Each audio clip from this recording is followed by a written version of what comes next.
Doctora, el día de hoy vamos a contar con la participación de usted y de Roberto Marcos. Sí, ¿Empezaría usted o empezaría inicio Roberto Marcos? yo Muy y bien. después continúa el oceanólogo Roberto y él concluye. Muy bien, muy Y bien. nada más sí me gustaría comentar cuando iniciemos que yo llegaría hasta la lámina 28. Yo calculé 50 minutos, pero puede ser que me alargue un poquito para separarlos, o sea, para no perder la continuidad. Muy bien. Está muy bien, doctora, no se preocupe. ¿Usted me indica en qué momento hacemos el receso? Sí, yo le digo terminando la lámina 28, no introduje la lámina de receso, pero yo lo menciono. Muy bien, muy bien. Entonces, cuando termine su participación, iniciamos el receso. Sí, y yo voy a hacer la presentación de las diapositivas para no dejar de compartir y volver a compartir. Excelente, doctora. Muchas gracias. Sí, yo creo que esperamos unos minutitos, ¿verdad? ¿O ya Em, están? Pues probablemente unos 5 minutitos nomás, dando oportunidad de que se conecten todos los participantes. Sí. Usted me indica, por favor, ¿verdad? Sí, gracias, doctora. Esperamos nada más unos 5 minutitos para empezar lo más puntual posible y que tenga suficiente tiempo para su presentación. Sí, porque como va a ser un poquito más larguita, Sí, gracias. a usted.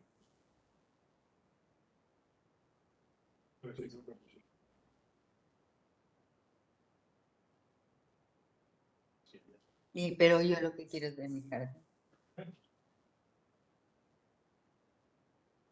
Pues sí.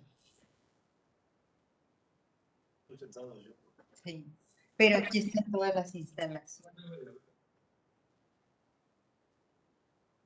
Pero pues ya para lo que lo voy a usar.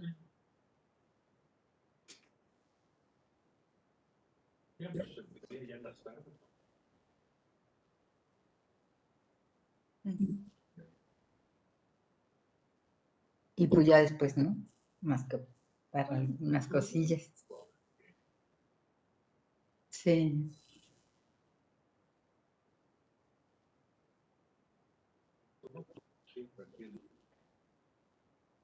Ahora ya podemos empezar. Muchísimas gracias. Bienvenidos nuevamente al curso de sustentabilidad de la cosecha de los sargazos. La doctora Margarita Casas dará inicio con el tema número 4. Muchas gracias. Buenos días, bienvenidos todos. En esta ocasión vamos a abordar un tema muy interesante que es el de la sustentabilidad de las cosechas. Me acompaña el oceanólogo Roberto Marcos Ramírez, director general de la empresa Algamar, a quien le agradezco mucho que haya aceptado participar y todo el apoyo que nos ha brindado para el curso en general.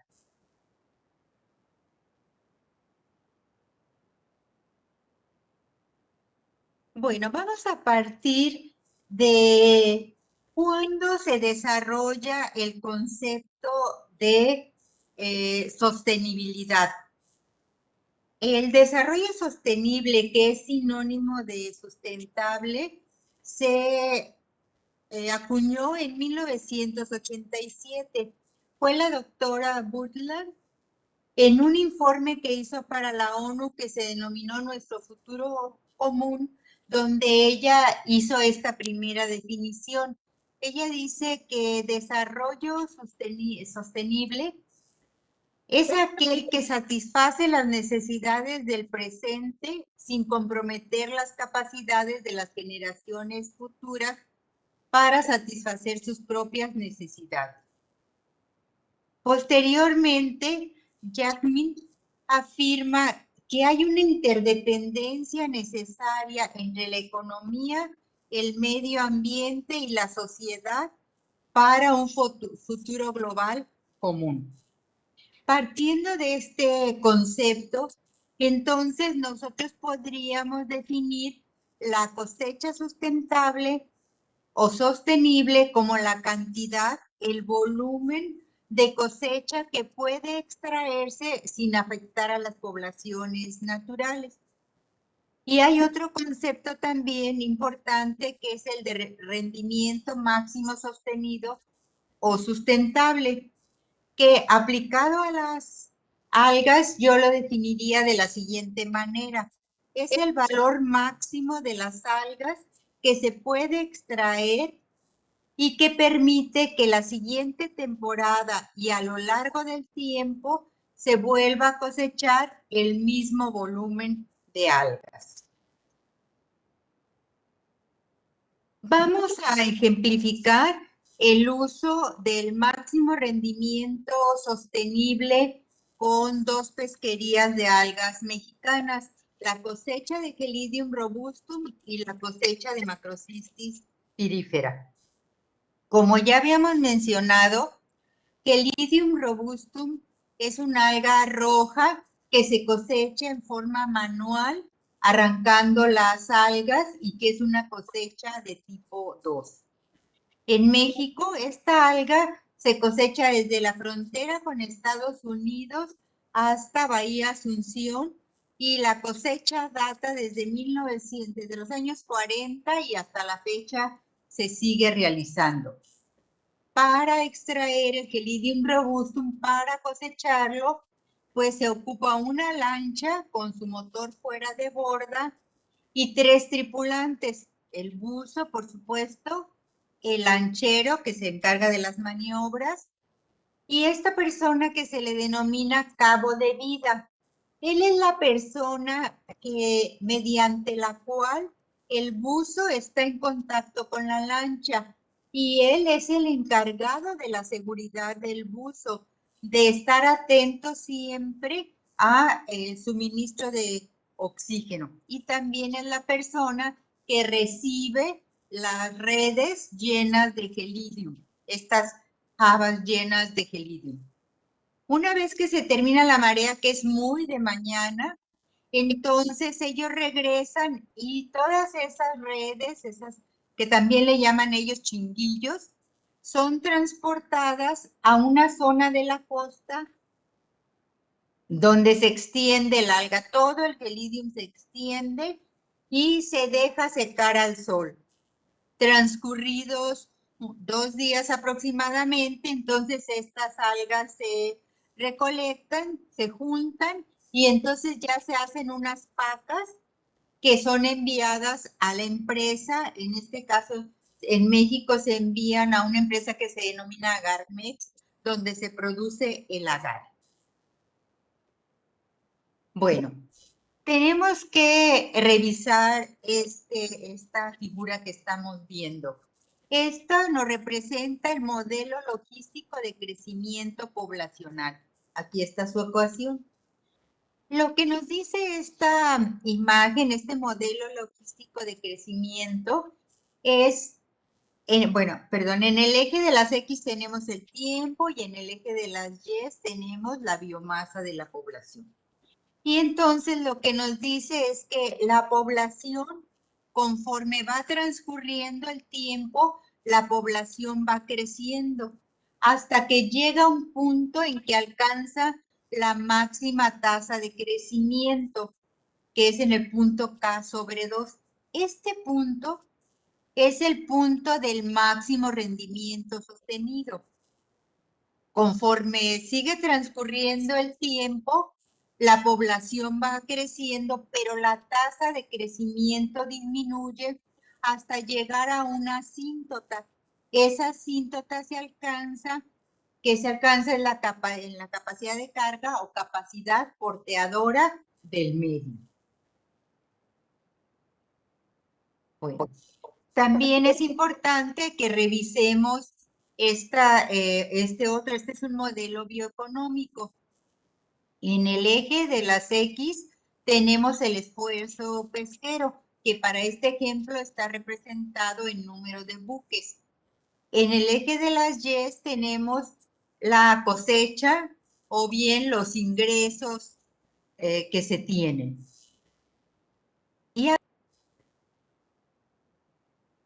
lo que podemos observar es que conforme el esfuerzo pesquero se va incrementando, el volumen de cosecha y los ingresos se van aumentando. Aquí estamos, más esfuerzo, más volumen cosechado, más ingresos, hasta que llegamos a un punto, a una zona en la cual nosotros estamos obteniendo la máxima cosecha.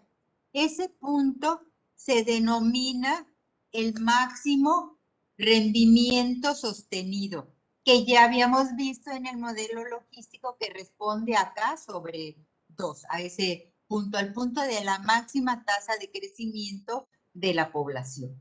Entonces, insisto, esta zona, este punto es el punto del máximo rendimiento sostenido.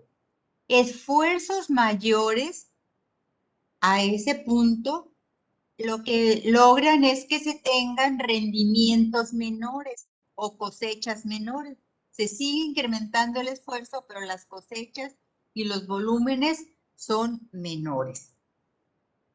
Y aquí hay otro punto muy interesante que nosotros no lo vamos a abordar, pero es importante que lo conozcan. Hay un punto que es el máximo rendimiento económico. Ese punto se da con un nivel de esfuerzo en el cual la diferencia entre los costos, esta línea punteada es la línea de costos, y los ingresos es mayor. Como ustedes pueden ver, aquí tenemos la diferencia. Entonces, el nivel de máximo rendimiento económico está a la izquierda del máximo rendimiento sostenido. Y reitero que en este punto, este nivel de esfuerzo se le denomina el nivel de esfuerzo óptimo. Bueno, hacia la izquierda de la curva, todas las capturas que tengamos a la izquierda de la curva, se dice que el recurso está subexplotado. Máximo rendimiento sostenido, derecha de la curva, entonces se habla de que el recurso está sobreexplotado. Entonces ya tenemos los conceptos básicos. En el caso de Gelidium, se determinó como unidad de esfuerzo el equipo de pesca, que ya dijimos que es la lancha y 3 tripulantes. De manera que la captura por unidad de esfuerzo o cosecha por unidad de esfuerzo será la captura por equipo de pesca. En el caso de Macrocystis, se definió como unidad de esfuerzo el viaje por barco. Y entonces la captura por unidad de esfuerzo o cosecha por unidad de esfuerzo es la cosecha por viaje. Entonces ya tenemos todos los elementos para poder pasar a ver exactamente el máximo rendimiento sostenido para esta pesquería de Gelidium. Para determinar el nivel de máximo rendimiento sostenido, se utilizan modelos de producción, como el modelo de Schaefer y el modelo de Fox. Hay otro, el de Weber, Tony Hall, etcétera, pero nosotros utilizamos estos dos. Esta es la fórmula del modelo de Schaefer. Esta es la forma del modelo de Fox, donde U es la captura por unidad de esfuerzo promedio, U alfa es la intersección al origen y B es la pendiente de la curva y F es el esfuerzo. Entonces, este es el esfuerzo, que nosotros dijimos que era el número de equipos. Y en el eje Y tenemos las cosechas, los volúmenes cosechados. Entonces, si ustedes se fijan, bueno, los puntos rojos que están ustedes observando son los valores reales de la cosecha que se obtuvieron. Y esta línea azul corresponde al ajuste del modelo. El punto más alto, esta zona que tenemos aquí, pues es la zona que corresponde a el máximo rendimiento sostenido. ya dijimos, valores a la derecha de ese punto, entonces hablamos de que hay una sobreexplotación del recurso. Valores a la izquierda corresponden con una subexplotación del recurso. De manera que y esto es en ambos casos, como ustedes lo pueden observar. Y entonces, aquí es importante mencionar, este periodo de análisis que nosotros hicimos fue de 1985 a 1998.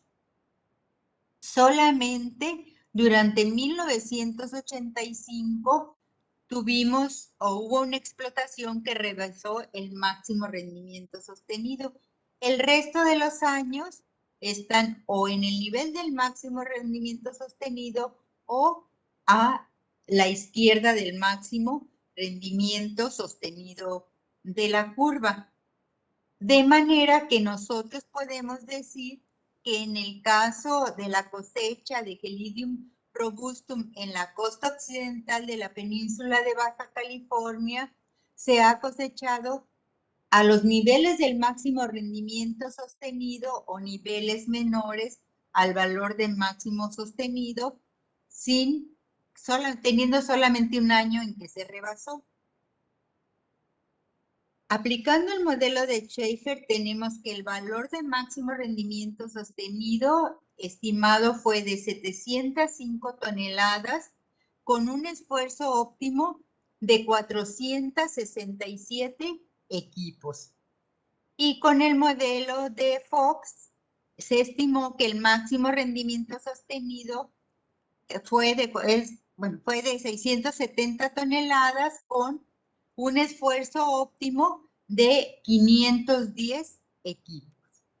Entonces, esta es una forma que nosotros tenemos para ver si la explotación del recurso lo tenemos al nivel del máximo rendimiento sostenido, lo estamos subexplotando y por lo tanto podemos cosechar más, o si está sobreexplotado, pues hay que disminuir la cantidad de esfuerzo pesquero. Y tengo que decirles que hasta la fecha, el nivel de explotación que se tiene de Gelidium está en un nivel en el cual todavía se puede cosechar más, o sea, subexplotado. Para el caso de Macrocystis pirífera,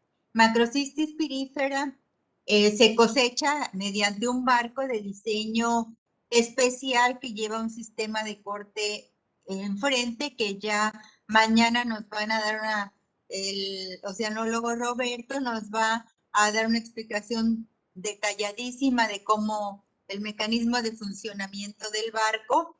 Y esta es su bodega. Este tiene una capacidad de bodega de 400 toneladas. O sea, en cada viaje de este barco podía cosechar 400 toneladas. Y vean qué preciosa se ve Macrocystis.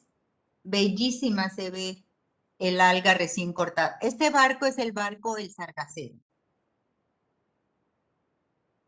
La cosecha de Macrocystis en México se realizó desde los años 50 hasta 2004 y se cosechó desde la frontera con Estados Unidos hasta Arrecife, Sacramento, donde lógicamente la mayor intensidad de cosecha fue en esta zona norte.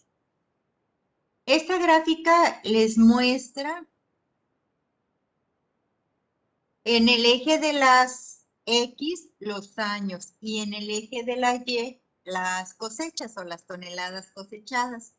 Esta línea que están viendo ustedes es la línea de la cosecha promedio que se obtuvo a lo largo de todo este periodo, que son en promedio 27,000 toneladas. Y aquí es de llamar la atención 3 puntos de cosechas muy bajas, 57, 83 y 98. Pues afortunadamente se pudo constatar que esto estuvo relacionado y fue el efecto del fenómeno El Niño. Ustedes saben que en el fenómeno del Niño hay un calentamiento de la temperatura del agua superficial del mar.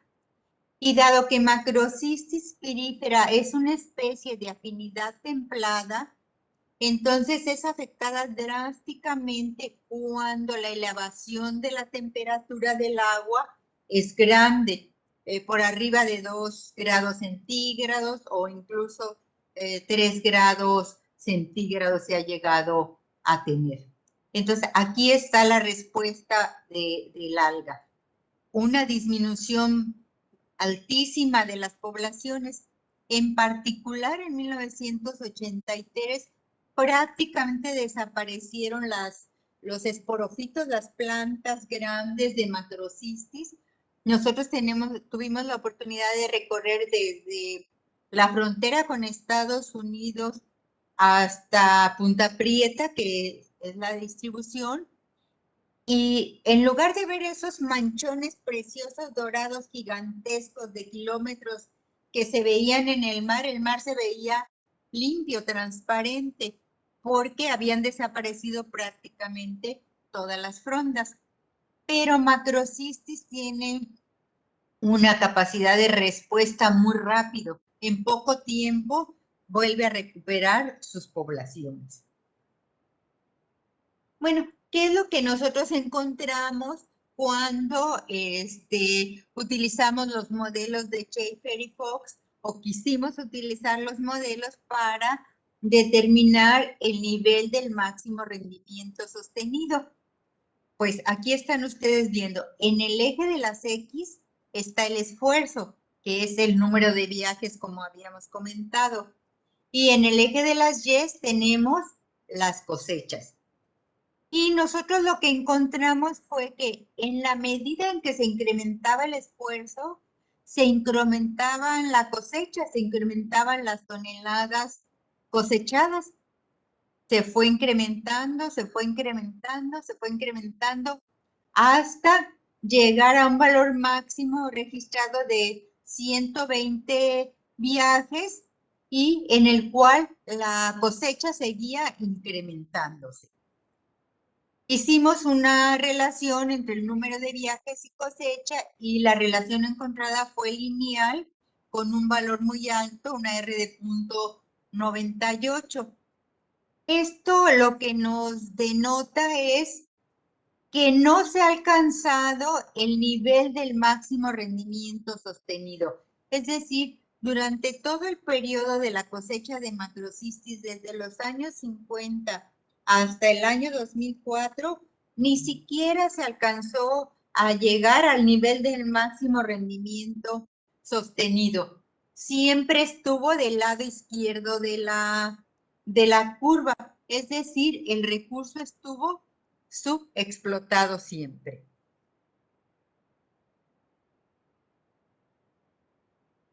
Bueno, la sustentabilidad de las cosechas o sostenibilidad de las cosechas de macroalgas, pues es una preocupación que siempre existe, es un interés de todos los investigadores, de las propias industrias y de los gobiernos.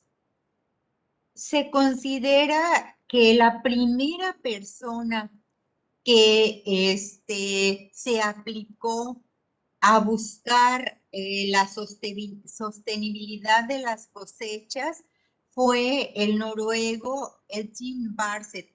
Él fue un eminente científico y él ya desde 1947-48 hizo un estudio que denominó regeneración de Ascophyllum nodosum después de la cosecha. Se considera que este es el primer reporte que hay de cosecha sostenible de las algas y en particular de Ascophyllum nodosum. Pero esto les da una idea de que esa preocupación ya existía desde entonces. Bueno, vamos a ver 3 ejemplos de cosechas sustentables de algas. Afortunadamente hay muchas más, lo cual es pues muy estimulante. Uno de ellas es la cosecha que se realiza de Ascophyllum en Irlanda. Ellos usan técnicas de cosecha en la cual cosechan durante 4 y 5 años seguidos, pero ellos dejan suficiente material para la regeneración.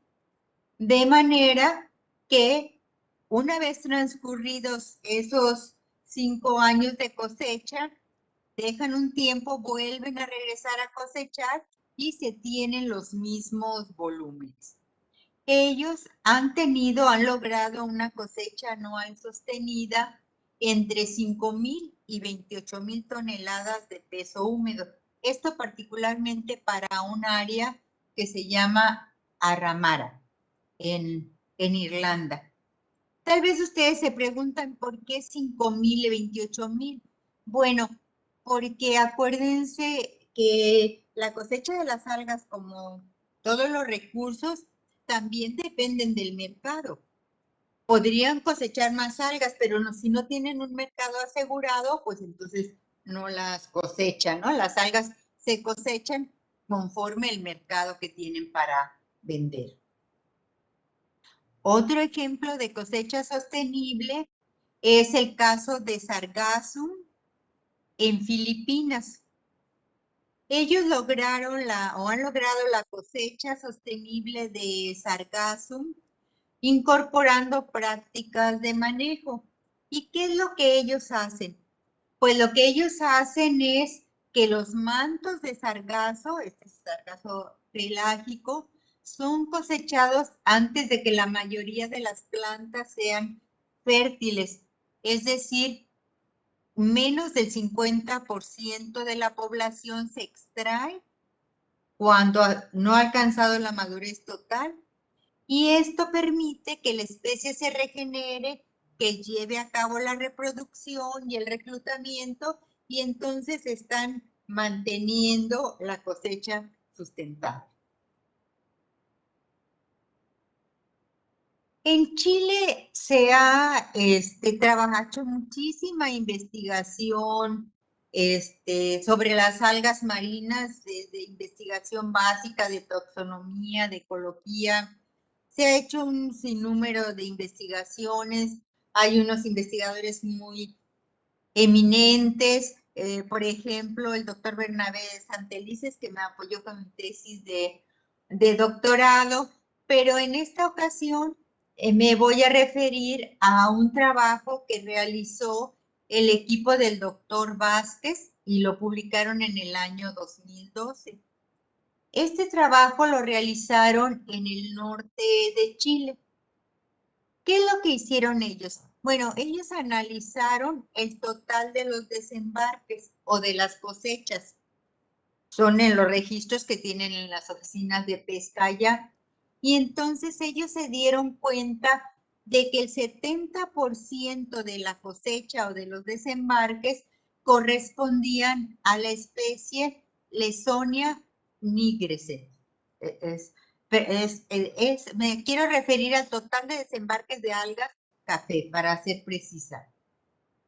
Entonces ellos lo que dijeron, bueno, si Lesonia representa el 70% de la cosecha, quiere decir que si nosotros trabajamos con una especie, va a ser un buen indicador del régimen de manejo que estamos utilizando actualmente y de los futuros efectos que se tendría en la recolección de las algas. Entonces, pues ellos trabajaron en el norte de Chile, en el intermareal rocoso, hicieron un diseño de experimento realmente excelente, un sistema de muestreo muy sólido, y entonces ellos compararon unas áreas sujetas a cosecha con áreas que no estuvieron sujetas a cosecha, porque ellos lo que querían probar es en lo que ellos se basan. Ellos dicen que es más importante cómo cosechas que cuánto cosechas. Sobre esa base, es el principio que ellos tienen. Cómo cosechas es más importante que cuánto cosechas. y consensaron esta estrategia con pescadores, con la industria, con las entidades gubernamentales y con los científicos. Aquí estamos viendo la Lesonia nigrense y aquí cómo se la están llevando los pescadores. Bueno, ¿qué variables poblacionales compararon ellos? Ellos compararon la abundancia, la distribución, el reclutamiento de juveniles, la morfología de las plantas, es decir, el diámetro del fosfas o de la raíz, la longitud total, el número de estipes, la frecuencia de plantas reproductivas, la biodiversidad de la comunidad de macroinvertebrados asociados al fosfas o a la raíz, que esto es algo muy interesante que no siempre se puede o se logra hacer. Y ellos con ese sólido diseño experimental que tuvieron y ese sólido análisis estadístico que realizaron a sus resultados, no encontraron diferencia significativa en ninguna de las 6 variables que hemos mencionado entre el área sujeta a cosecha y el área que no estuvo cosechada. De manera que ellos, pues lógicamente concluyen que su cosecha es sustentable. Pero yo hice esto y pasaron los días y hasta hace unos días en que estaba volviendo a repasar la presentación, dije, bueno, pero y ese es su principio, pero ¿y realmente cómo realizan la cosecha? Pues la forma en que ellos realizan la cosecha es que cortan la planta completa, es decir, desde el rizoide, la planta total, pero solo cortan, solo cosechan las plantas cuyo diámetro del rizoide es mayor de 20 centímetros. Después dejan un espacio entre una planta y otra que no debe ser mayor de 1 a 2 metros. Y dejan un periodo intercosecha de 6 a 8 meses. Aquí lo tenemos. Dejan un periodo de 6 a 8 meses entre una cosecha y otra cosecha.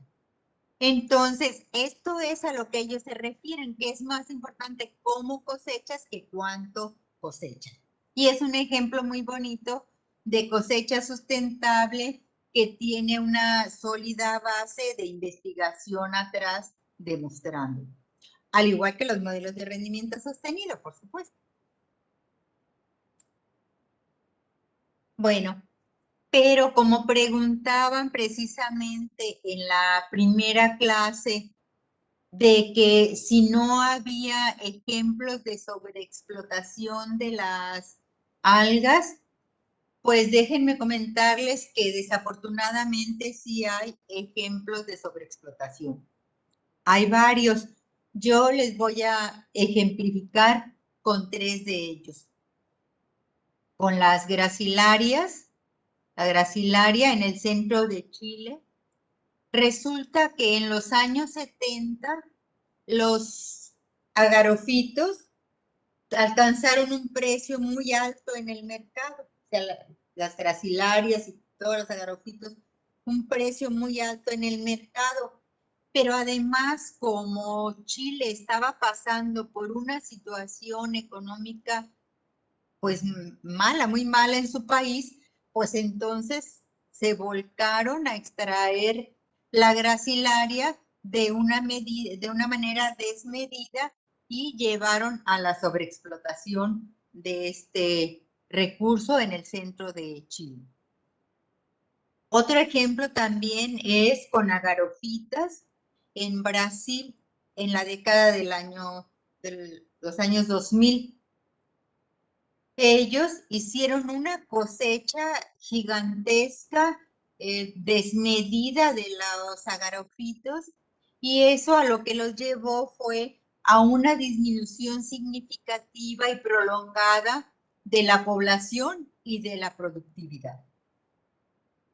Otro ejemplo no afortunado de cosecha de algas, un ejemplo de sobreexplotación, es el caso del sargazo flotante en Vietnam, particularmente en la zona de Ninh Van y de Ninh Phuc.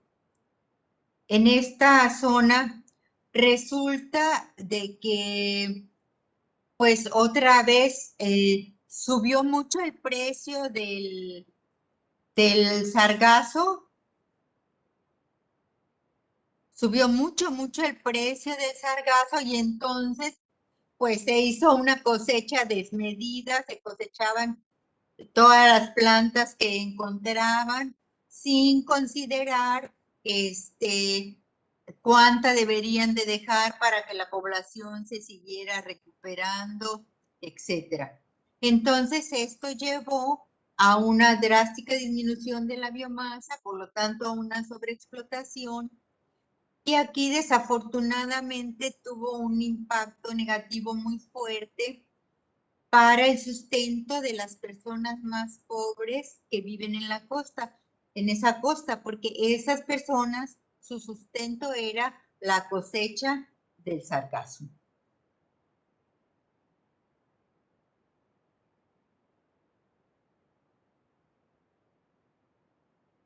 Si la explotación a la cosecha de un alga se lleva a la sobreexplotación, o en los ejemplos que hemos visto en que hubo sobreexplotación, ¿cuáles serían los efectos negativos o potencialmente negativos o los riesgos? Yo les voy a enumerar 7, pero hay más.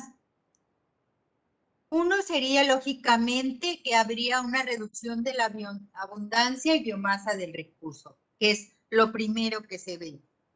Se afectaría negativamente el crecimiento y el reclutamiento.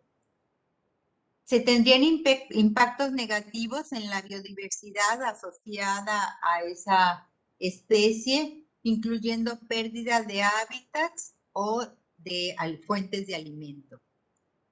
Podría haber pérdida de zonas de crías para juveniles de invertebrados y peces.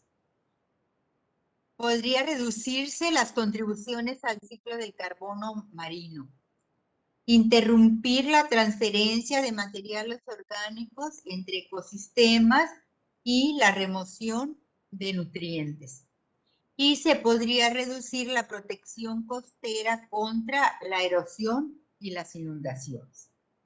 Entonces, pues siempre lo mejor es llevar a cabo la cosecha de las algas en el máximo rendimiento sostenido, o si se puede en el máximo rendimiento económico, pues mucho mejor.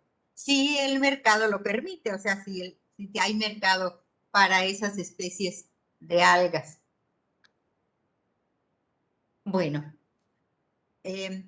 insisto que la preocupación sobre la sostenibilidad o sustentabilidad de las cosechas de las algas, pues ha permanecido en el tiempo. Hay un trabajo que me gustó mucho y que se los quiero compartir. Es otro enfoque de cómo se puede llegar a determinar la sostenibilidad o sustentabilidad. Este es un trabajo que realizaron José Pedro Canavate y Javier Cremades. Se publicó en 2016 en España. Ellos elaboraron indicadores de sostenibilidad para la explotación de macroalgas en España. Ellos mencionan que los indicadores determinan los valores umbrales representados por puntos de referencia, que están en función de la disponibilidad de la información, del grado de aplicación y de la aceptación social de las normas que establecen. También señalan que un indicador permite que el criterio sea usado, simplifica la información para hacerla comprensible. Además, dicen que pueden llevar a un índice o grupo de indicadores resumidos en un solo valor. Estas en general las bondades de esta metodología que ellos nos mencionan.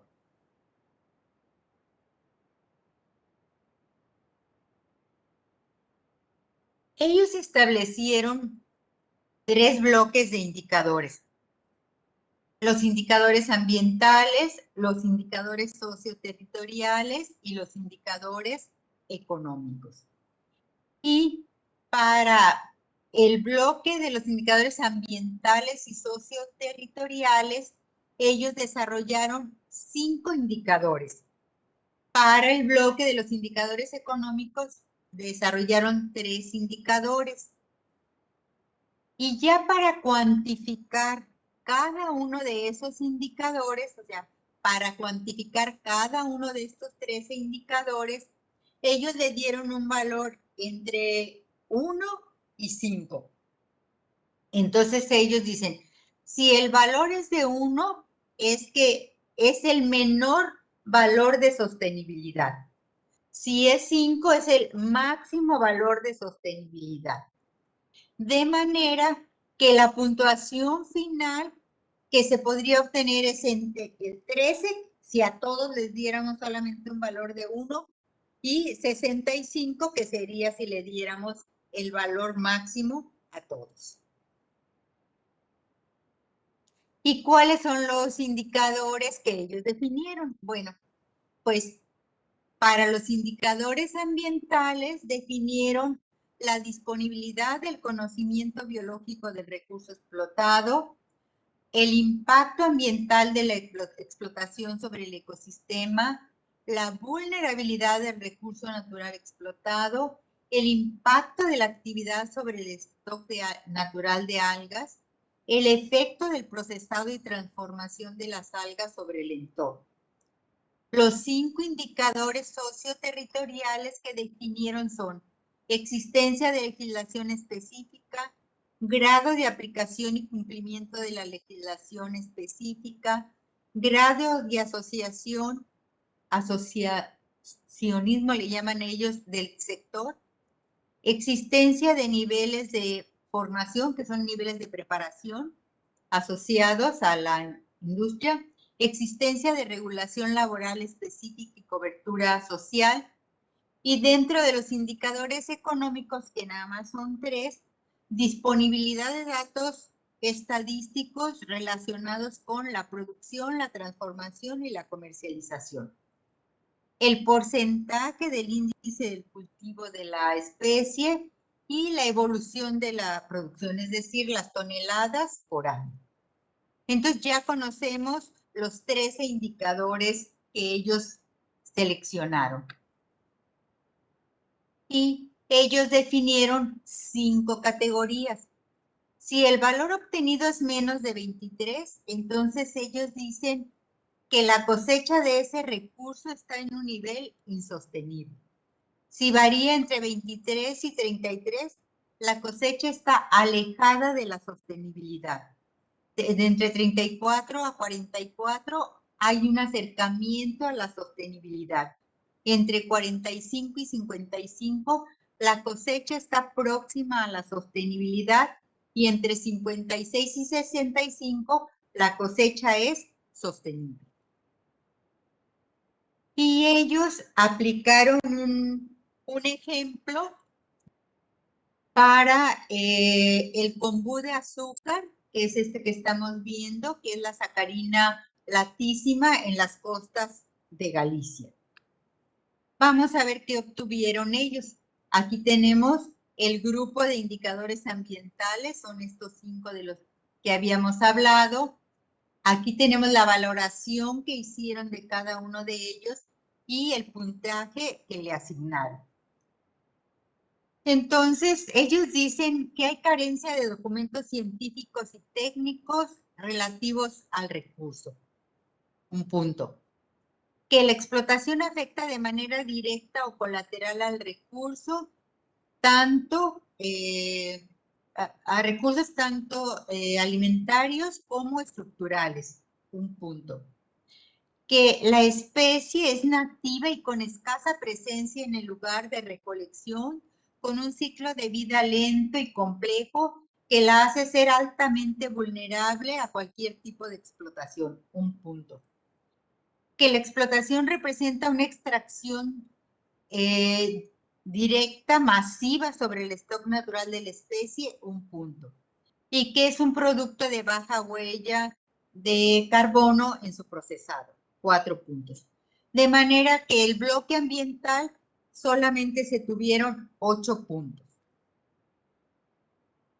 Para los indicadores socioterritoriales, ellos mencionan que sí hay legislación a nivel nacional, de región, local, 5 puntos. Que el método de evaluación es solamente administrativo, 2 puntos. Lo que se refiere a existencia de asociación a cualquier nivel, asociaciones transversales nacionales, regionales, locales, solamente 1 punto a cada uno. La existencia de profesionales que participen o están relacionados con el sector, siempre acuérdense, estamos hablando de la minaria sacarina, 3 puntos. Y existencia de centros de investigación y desarrollo o programas de doctorado relacionados, 1 punto. Y la aplicación de la regulación laboral es general y aplicada a las actividades pesqueras, 3 puntos. En total tenemos 17 puntos. Y para los indicadores económicos, pues ellos, por lo que se refiere a la disponibilidad de datos estadísticos de la cosecha, del número de barcos, de los trabajadores, del precio de venta, etcétera, asignaron 3 puntos. Respecto al índice de cultivo, ellos sí dicen que tienen un índice de cultivo superior al 75% para esta especie. Asignaron 5 puntos y que el incremento de la producción anual varía entre 5 y 10%, 5 puntos. Tenemos 13 puntos para el bloque de los indicadores económicos. De manera que si nosotros sumamos los 8 de los indicadores ambientales, los 17 de los socioterritoriales, los 13 económicos, tenemos 38 puntos. Y si esos 38 puntos los ubicamos en alguna de las categorías, entonces resulta que se encuentra entre 34 y 44 puntos.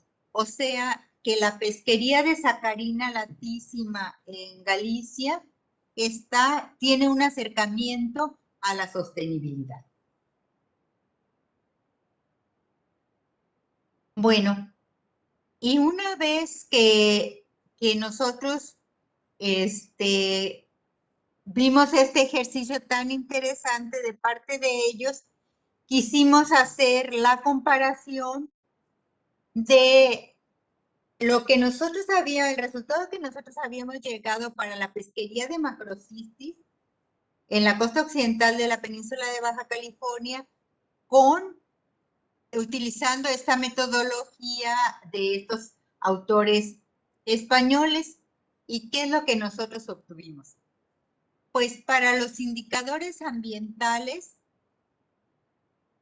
sí existieron planes de explotación y de buenas prácticas por parte de la empresa y sí había mucha información científica que se aportaba de los centros de investigación. 3 puntos.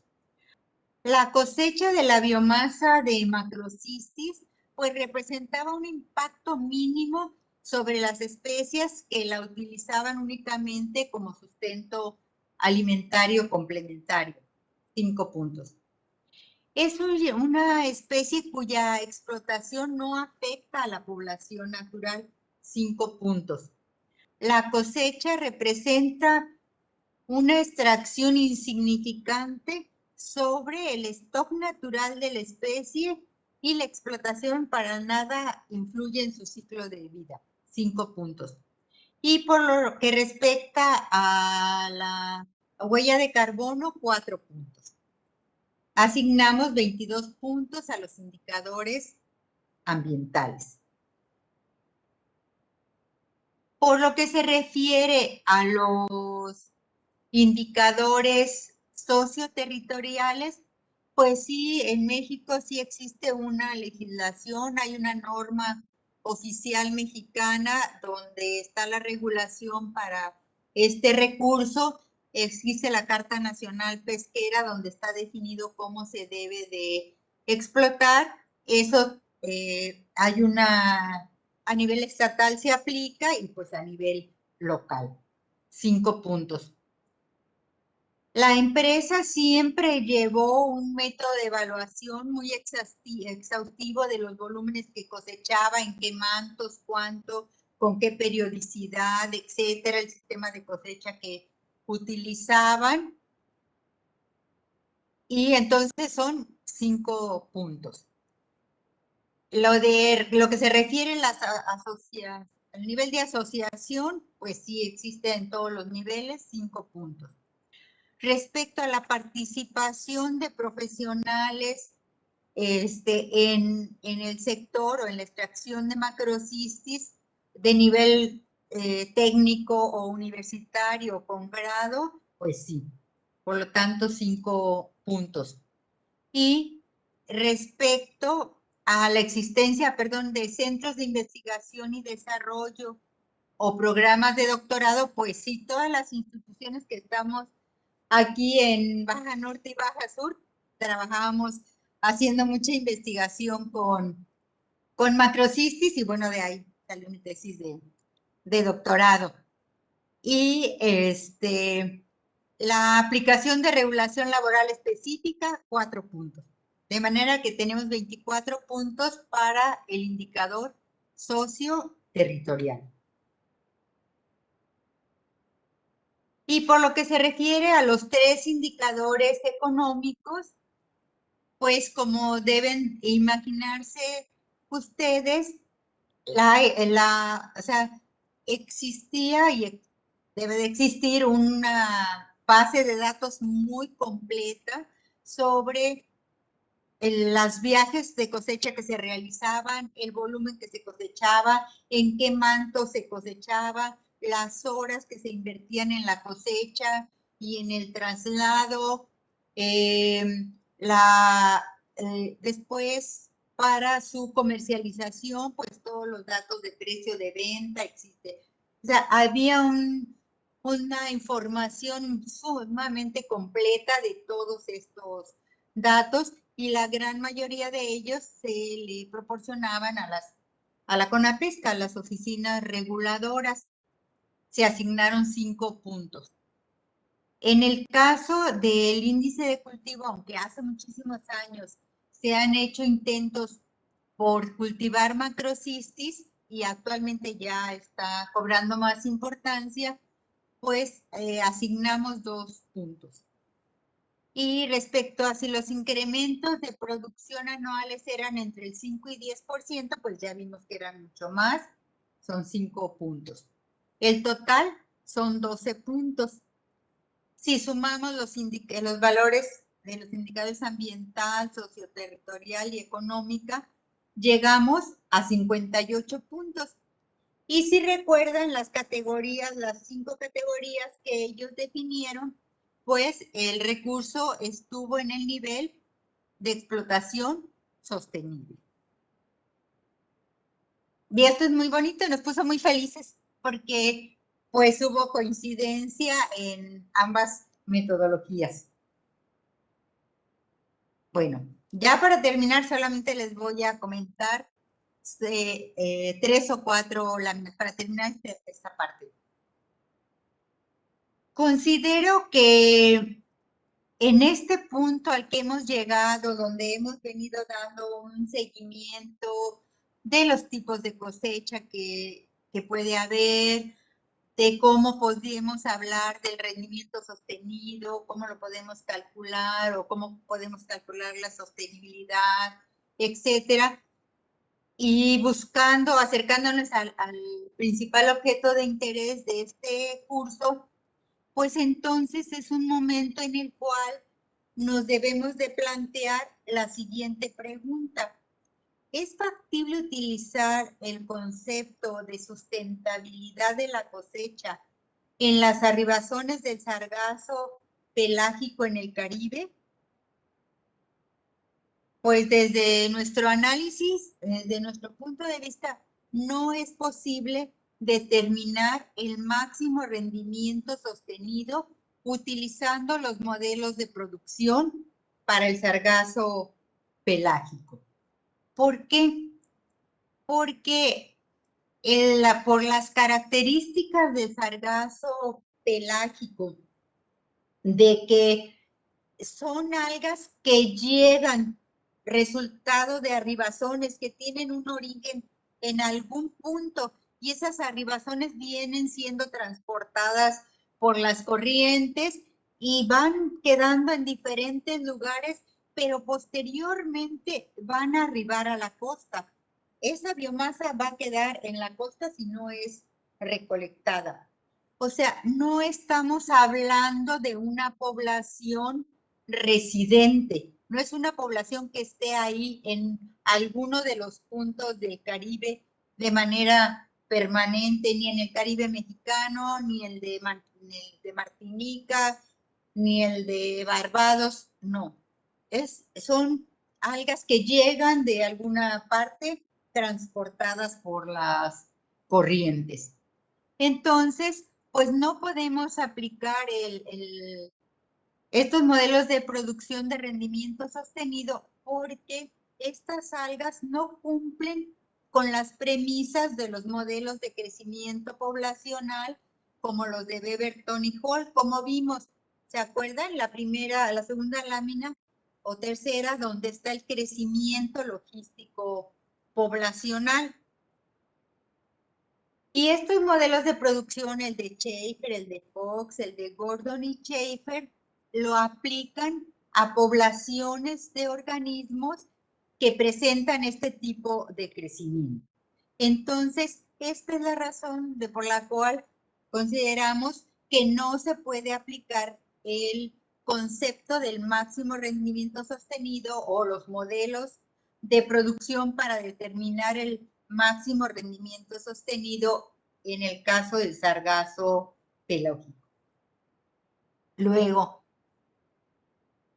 si se modelara el crecimiento del sargazo que llega a nuestras costas, este es un excedente y todo lo que nosotros cosechemos, podemos cosechar los 50 millones de toneladas que llegaran o los 20 millones de toneladas o los 2 millones de toneladas y al siguiente año no sabemos cuánto va a llegar. Puede ser que en lugar de esas 50 que cosechemos, lleguen 100. O sea, porque no hay una población residente ahí que sería la que tenga ese crecimiento y que diga, bueno, pues el próximo año esta población va a crecer a tal tasa de crecimiento y vamos a tener tanto. Entonces, el planteamiento sería el siguiente, que en vez de centrarse en la sustentabilidad del recurso, podríamos pensar en la sustentabilidad económica de una flota cosechadora que soportara una industria sobre una base anual.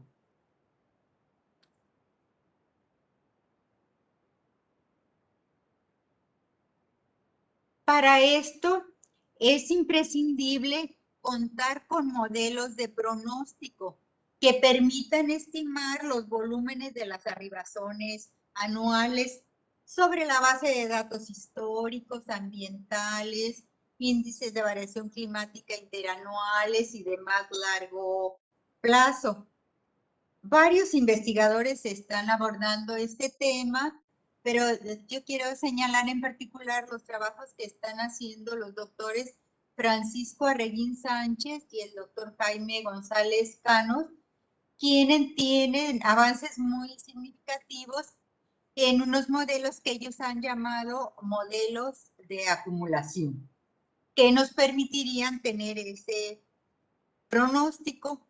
Y bueno, aunque ya me platicaron en qué se basa, pues yo preferiría que ellos ya les platicaran bien en qué consisten esos modelos. Y bien, entonces aún no se pueden predecir los volúmenes para dimensionar de una manera óptima los diferentes tipos de flota que podrían existir, porque a eso igual en la clase de mañana se va a platicar sobre el tamaño de la flota, de los barcos. O sea, no tenemos esos volúmenes en este momento para dimensionar óptimamente, pero lo que sí podemos hacer es buscar optimizar la cosecha. ¿Y qué podríamos hacer? Bueno, contar con un listado de las embarcaciones recolectoras de sargazo y sus características, dimensiones, capacidad de bodega, sistema de recolección, número de tripulantes, etcétera. Luego, que cada una de esas embarcaciones que actualmente ya están trabajando en las diversas zonas del Caribe, que cada embarcación contara con una bitácora en la que se registre el municipio, la localidad, el nombre del sitio, el día, la hora, el volumen recolectado, el tiempo de recolecta. Esto permitiría conocer el volumen cosechado por unidad de esfuerzo. Y conociendo esto y conociendo las características de los diversos tipos de embarcaciones, se puede hacer una ponderación del esfuerzo entre las diferentes embarcaciones.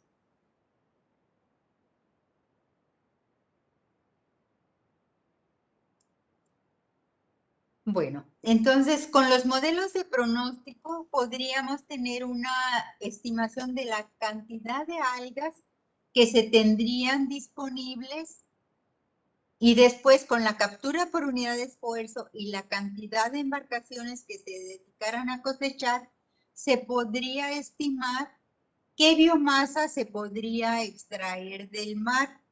Y esto en función del mercado, ¿no? De qué posibles industrias se pudieran establecer. Y bueno, aquí es un poco un círculo vicioso porque también para que una industria se pueda establecer, ya igual nos van a dar una plática sobre eso, pues necesita tener un tamaño mínimo de volumen disponible. Pero yo creo que con estos modelos de acumulación que ellos están trabajando, pues ahí se podría ver las fluctuaciones esperadas y pensar en un volumen mínimo cosechable para partir de esa base. Bueno, entonces, de todas maneras, siempre va a haber una cantidad sobrante, porque los volúmenes que están arribando, pues son gigantescos, son muy grandes. De manera que nos siguen quedando las siguientes, muchas preguntas, pero les voy a mencionar estas preguntas. Nos quedan estas preguntas. ¿Cuál es el tamaño, cuál sería el tamaño y diseño más eficiente operativa y económicamente de las embarcaciones, considerando la variabilidad del volumen disponible? Luego, ¿cómo se podrían reducir esos volúmenes excesivos de las arribazones que llegan a las zonas costeras? ¿Podría hacerse utilizando embarcaciones de gran envergadura en alta mar? ¿Qué destino se le podría dar a estos grandes volúmenes? ¿Cuáles serían los mercados para estas grandes cosechas? O bien, cuando hablamos de qué destino se les daría, pues posiblemente no todo tendría que ser para mercados, para el mercado. Podríamos pensar también en la parte ambiental y buscar pensar en un destino de esta manera. Entonces, pues, estas son las reflexiones que queremos compartirles y ahora sí, que deben de estar cansados, por favor hacemos un receso que la maestra Ana María, por favor, nos diga de cuánto para continuar con los planes de manejo. Gracias, doctora. Son las 12:11, tiempo de Trinidad y Tobago. Tomamos 10 minutos de receso. Nos vemos 12:21. Muchas gracias. Gracias.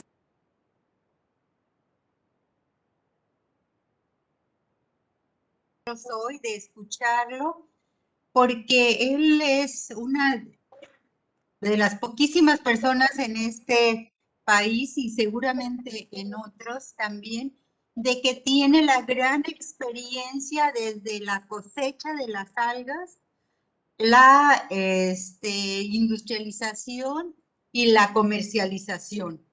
Y bueno, y generar una empresa nueva también y la industrialización.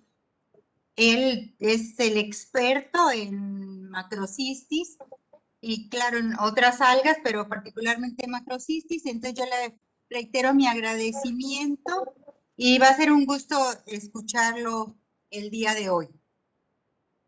No, muchísimas gracias, doctora Margarita, por sus palabras. Buenos días a todos. Me toca hablar un poco de lo que se refieren los planes de manejo. Toda la información que dio la doctora Margarita es súper importante porque en base a todos los antecedentes científicos de la investigación que se han hecho en todas las instituciones que existen sobre las algas son la clave para poder diseñar un plan de manejo. Un plan de manejo sin esa información sería prácticamente imposible de diseñar. Vamos a hacer un tipo concepto general.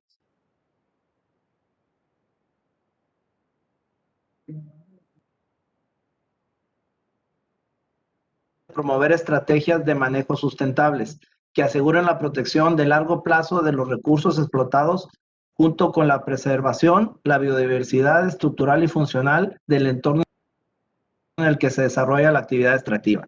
En otras palabras, un plan de manejo es hacer una administración del recurso. Es como nosotros en nuestra casa, con nuestro ingreso, lo administramos de tal manera que nos alcance para comer, para renta, para escuela, para guardadito, para ropa. Es lo mismo, es administrar un recurso natural en el que tenemos que cuidarlo, mantenerlo, saber cuánto podemos sacar del mar y cuánto podemos comercializar y sobre todo mantenerlo en el tiempo. Eso es lo más importante. Ya hay muchos antecedentes de muchos.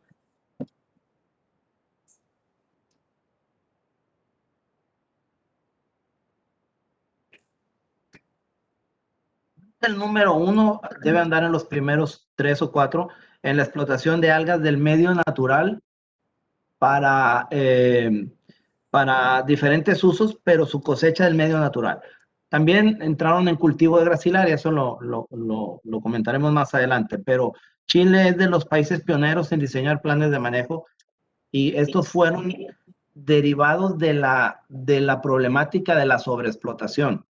Más adelante hablaré a detalle de eso. Otros países como Canadá y países europeos también lo han hecho. Canadá ha hecho un buen manejo de las Ascophyllum, sobre todo en la parte de Nueva Escocia, en la costa este, con el Ascophyllum. Pero son países que nos dieron ejemplos y que también pues los seguimos mucho nosotros acá en México. Y no se diga de lo que hizo Estados Unidos en la costa de California con la Kelco para la cosecha de macrocistis, que nosotros aprendimos de ellos y luego lo implementamos. Siguiente, por favor.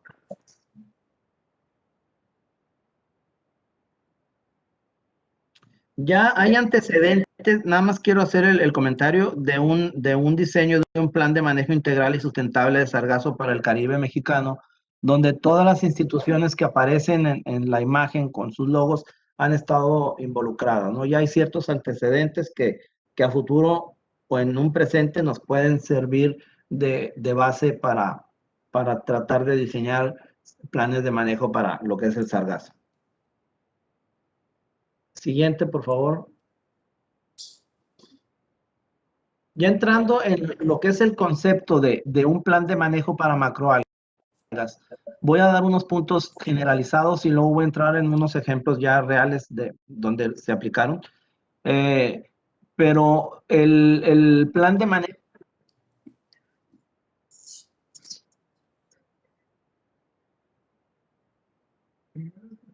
Perdón la interrupción, oceanógrafo. Doctora Casas, Sí. ¿nos podría apoyar apagando su micrófono? Parece que se entrecorta debido a alguna pequeña interferencia.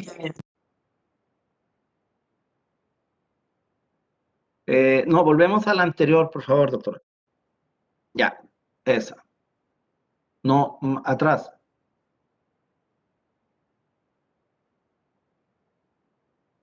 Más. Más. Otra. Ahí. Ok. Como comentaba, es esencial tener el conocimiento preciso de la abundancia del recurso, o sea, del alga que pensamos explotar, conocer las épocas de reproducción, su tasa de crecimiento, el tipo de regeneración que tiene, y porque muchas veces, si no se tiene esta información, uno puede cosechar algas que están en cierta etapa reproductiva, como pasaba en Chile, por ejemplo, con la gracilaria, cuando estaba en la etapa cistocárpica, pues de preferencia no debería de sacarse, y el falta de conocimiento hacía que se sacara esa alga y al cosecharse, pues evitaba que hubiera un repoblamiento y nuevo reclutamiento. Entonces, es muy importante tener bien definido el conocimiento y los antecedentes de la especie que se va a trabajar. Hay que contar con el acceso al recurso, sobre todo, por ejemplo, en México, si un alga no está en la Carta Nacional Pesquera, pues va a ser imposible poder tener un permiso de cosecha porque no hay una normativa. Entonces, es muy importante que las leyes estén aplicadas al recurso que uno quiere trabajar con las normas oficiales y con permisos, todas las restricciones o las reglamentación a nivel gobierno es muy importante tenerlas en cuenta. Es importante considerar que las algas especie por especie, o sea, muy bien, cuáles son las especies que hay en el lugar y cuáles son las que uno quiere sacar, porque hay mantos donde hay mezcla de diferentes algas y a veces complican la misma operación.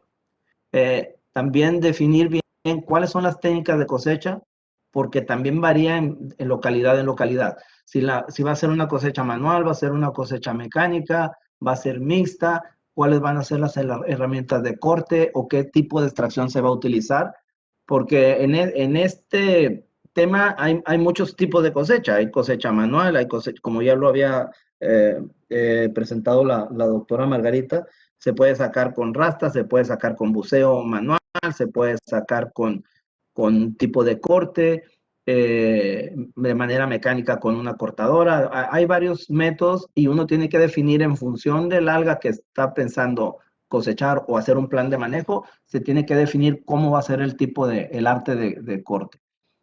También conocer de la planta cuánto se va a remover. O sea, normalmente ya con la experiencia que hay y con el historial que hay en el mundo de las cosechas de algas, uno ya sabe cuánto tiene que cosechar del manto para que la planta pueda recuperarse. Si uno cosecha más o una talla que no es la adecuada, pues el manto va a tardar mucho en recuperarse, ¿no?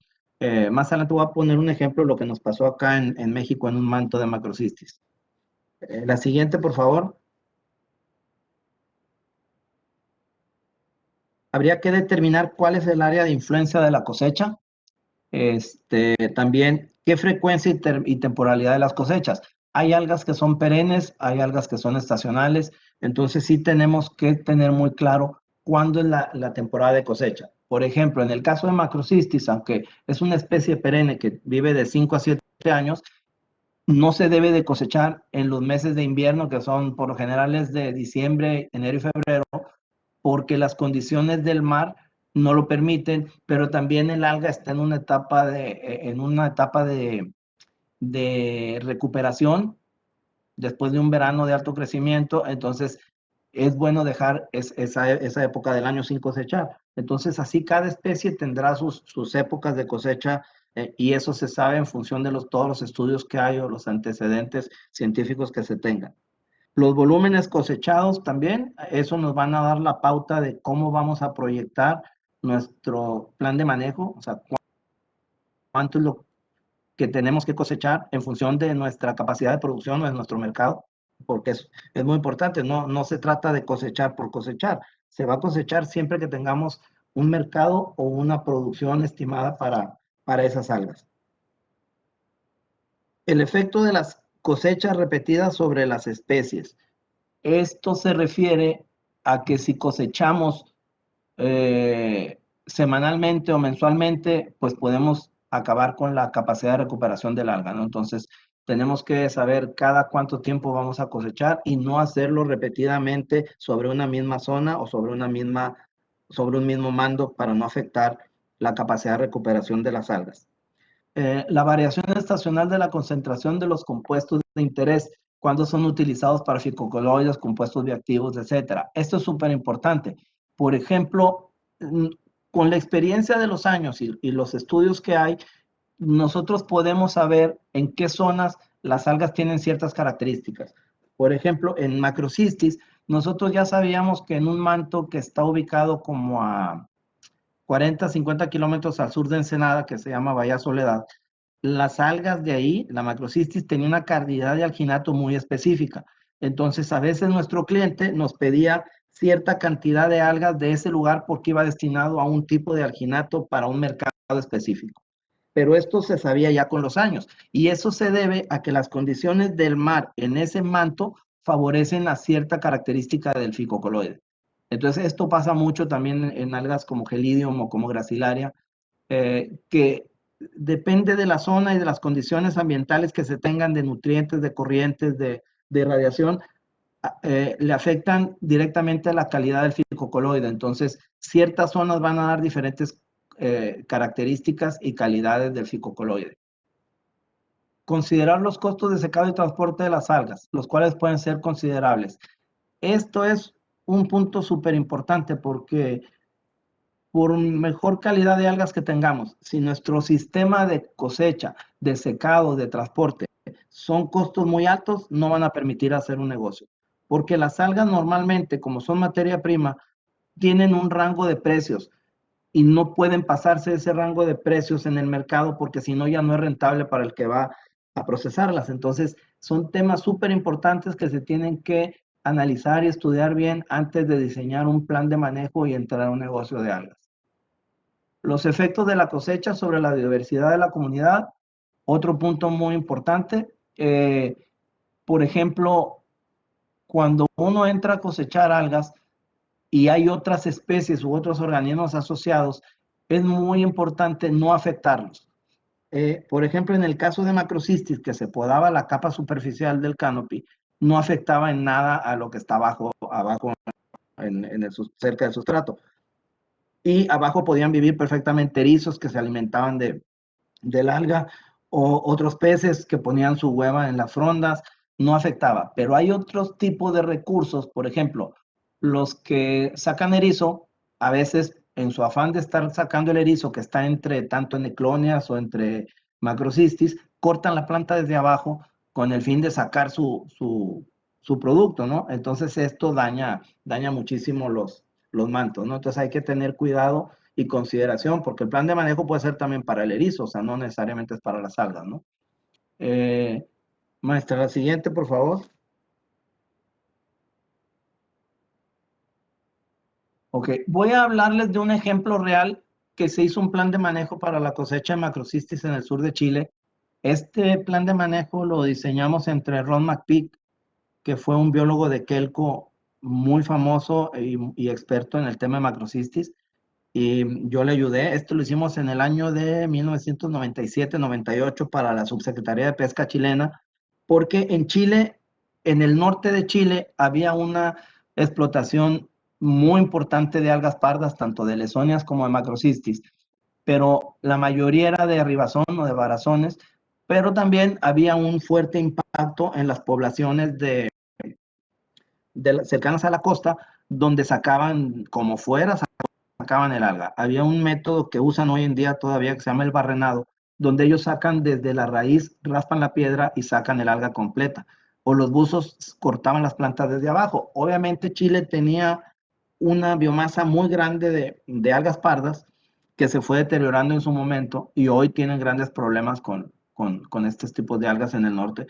Entonces en el sur al aparecer la industria del cultivo de abulón en el sur de Chile, requería alimentarse con algas pardas, ¿no? Y la que más había en el sur de Chile, en Chiloé y todas las islas, era la Macrocystis. Estamos hablando que hicimos una evaluación en su momento y había más de 900,000 toneladas disponibles.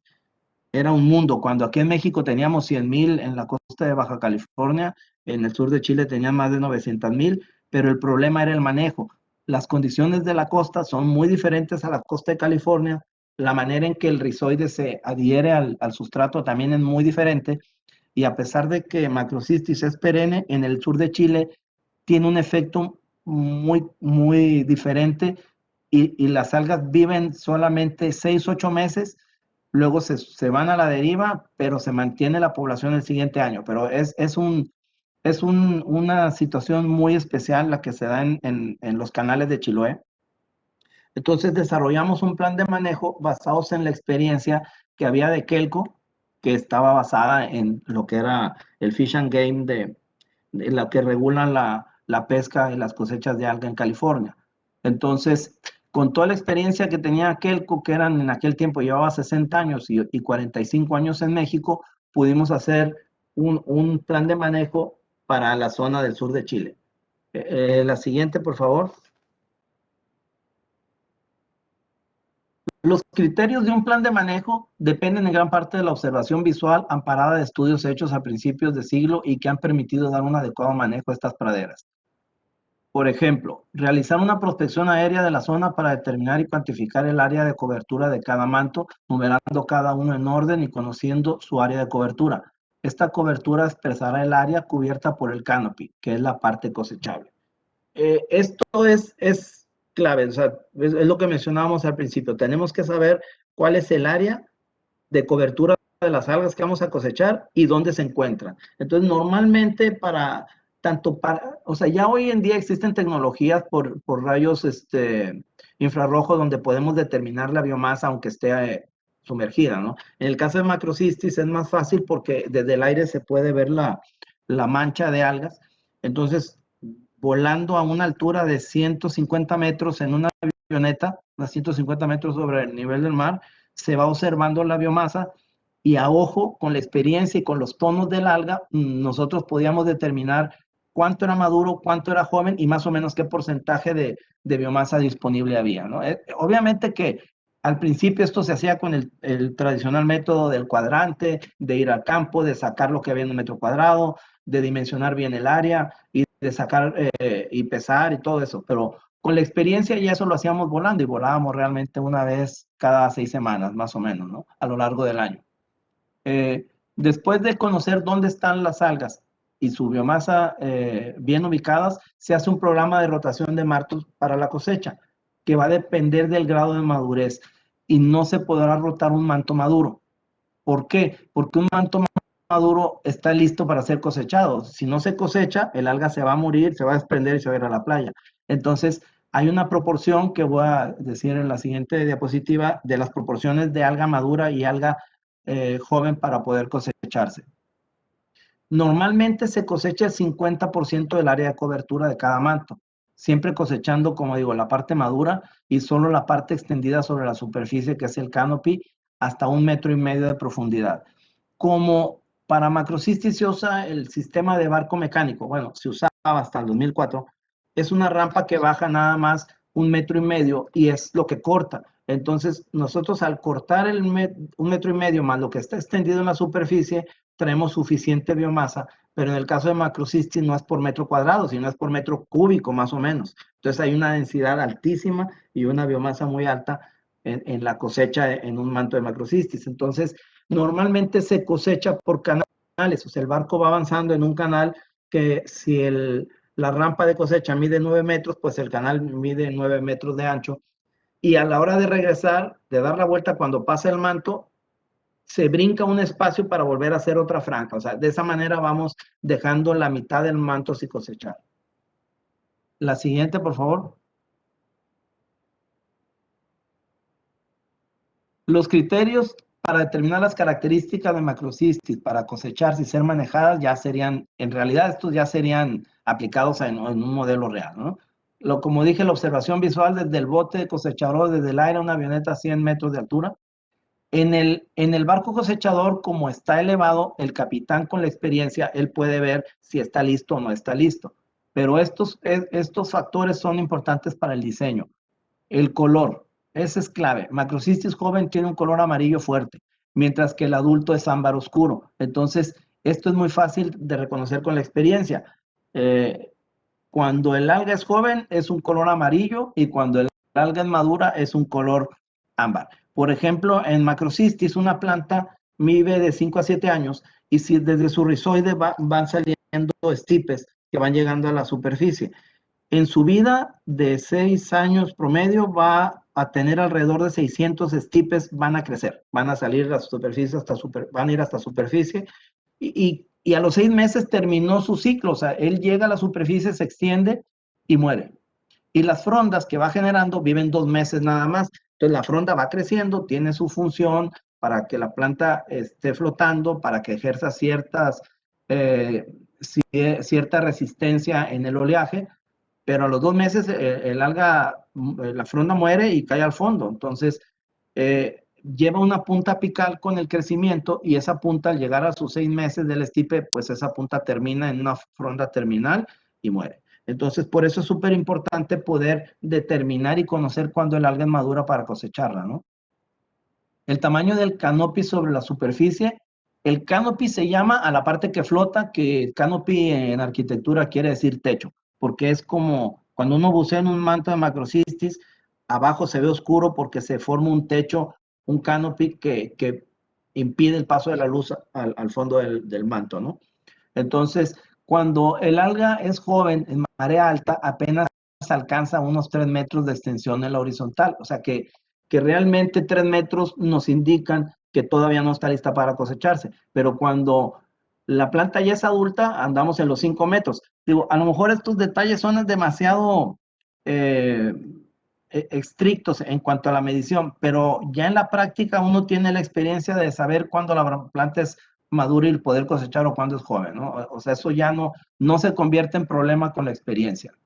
La morfología, cuando el alga es joven, presenta la fronda con divisiones de las puntas apicales, que es lo que decía, es una fronda que sigue teniendo crecimiento de puntas, ¿no? Y cuando la fronda es adulta, es una única fronda. Entonces, eso es fácil de determinar.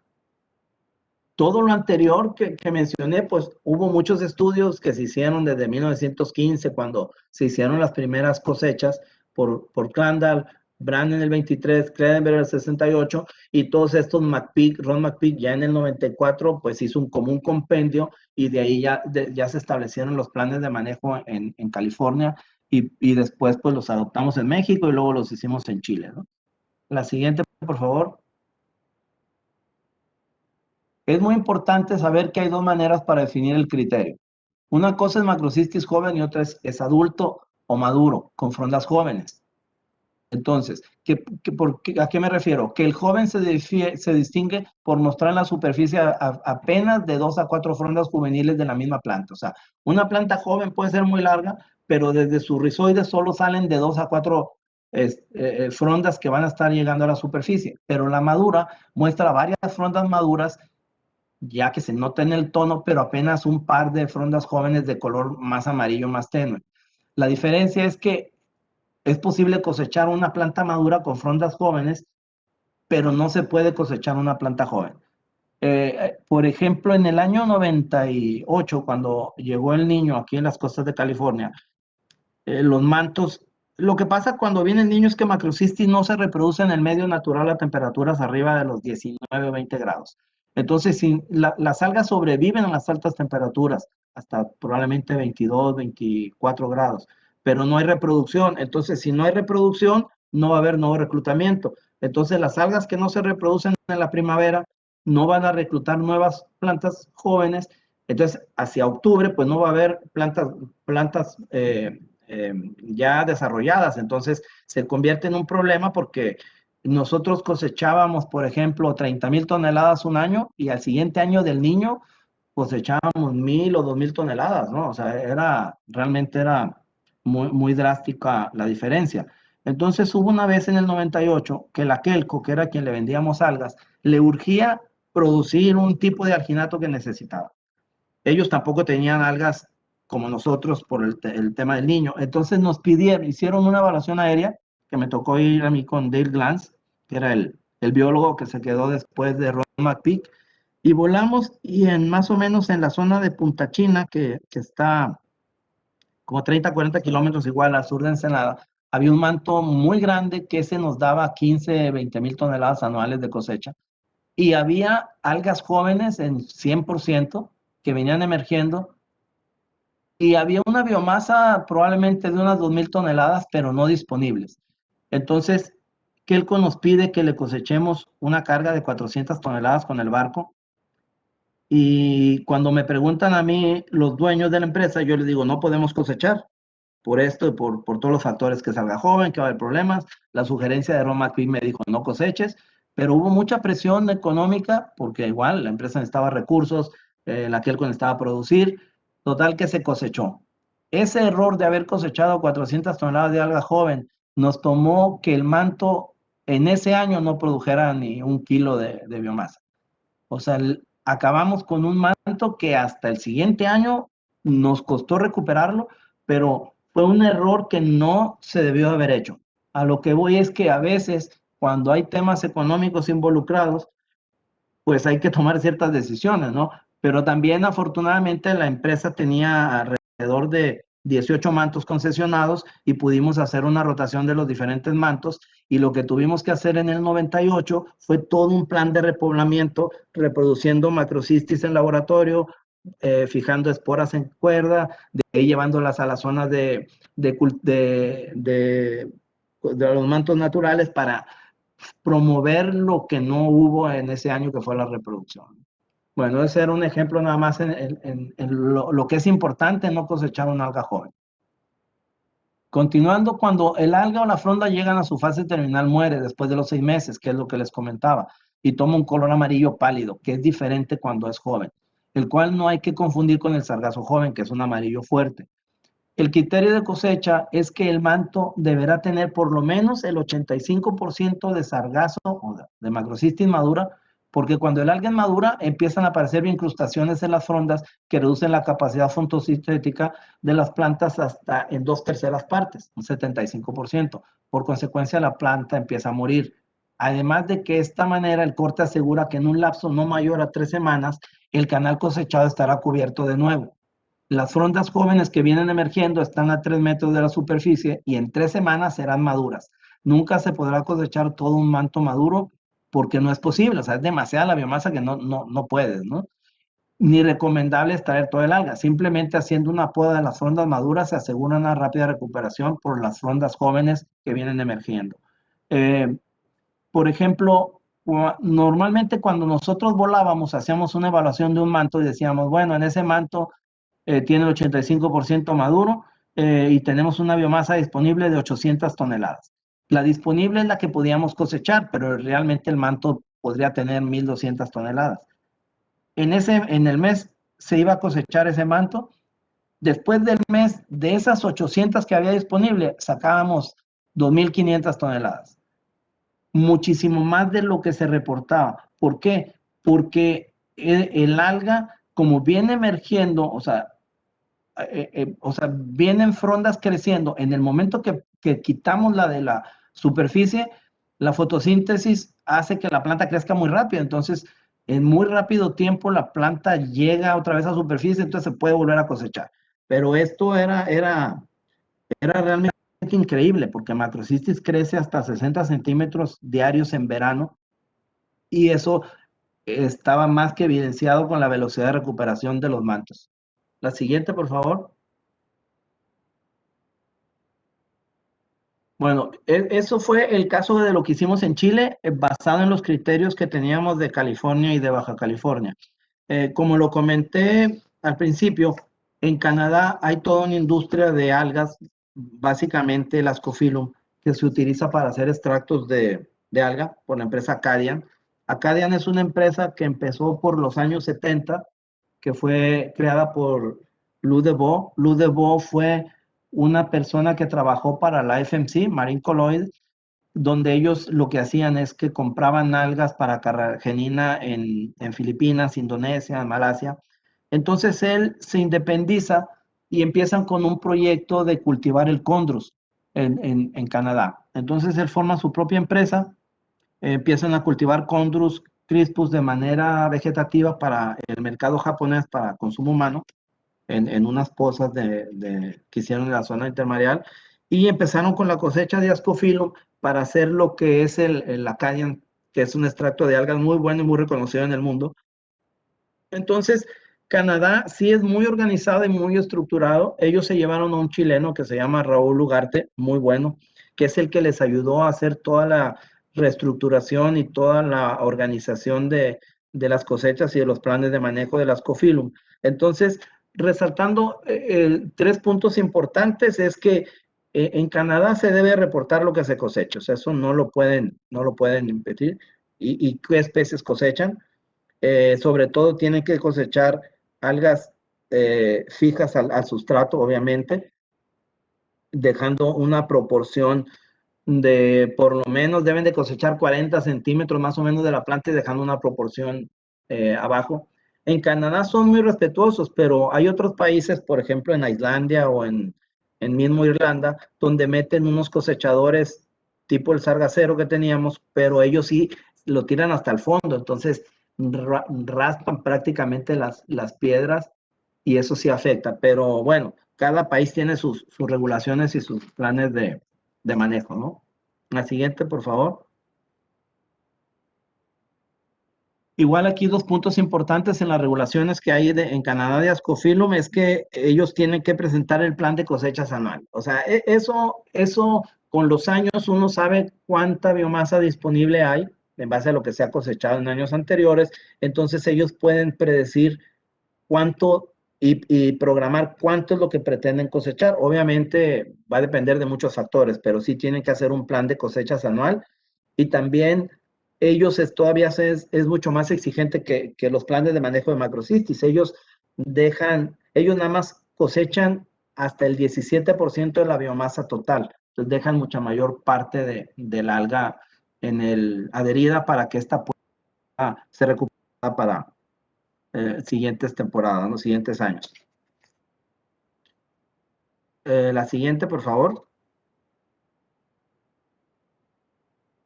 En el mismo gobierno canadiense, en lo que es la zona de Halifax, Nueva Escocia, tienen 2 tipos de acuerdos. Uno es una zona están divididas en zonas, ¿no? Que es New Brunswick y hay otra que es Nueva Escocia. Entonces ellos han elaborado diferentes planes con la Secretaría de Pesca canadiense y con la empresa Acadian, que es la más importante, donde han establecido ciertas pautas, ¿no? Donde incluyen las cuotas, donde incluyen las tallas. Es muy similar a lo que se hace en otros países, ¿no? Pero los canadienses están bastante avanzados en ese tema. Por ejemplo, yo quiero comentar que es muy interesante el fenómeno. La empresa que cosechaba macrocistis en México empezó en el año de 56 y terminó en 2004.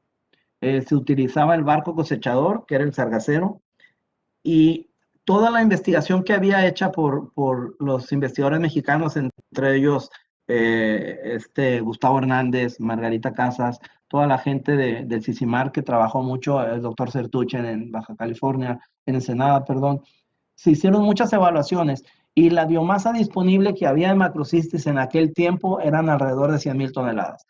Nosotros nada más cosechábamos un promedio de 30,000, pero cosechamos 30,000 porque era lo que el mercado nos pedía, no porque no pudiéramos cosechar más o porque no hubiera alga, ¿no? El recurso estaba subexplotado.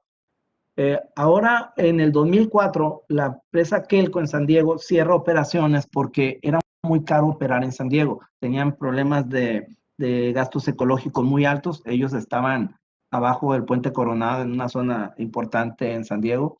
Tuvieron que cerrar la planta y se movieron a Escocia porque en Escocia tenían otra planta de alginato.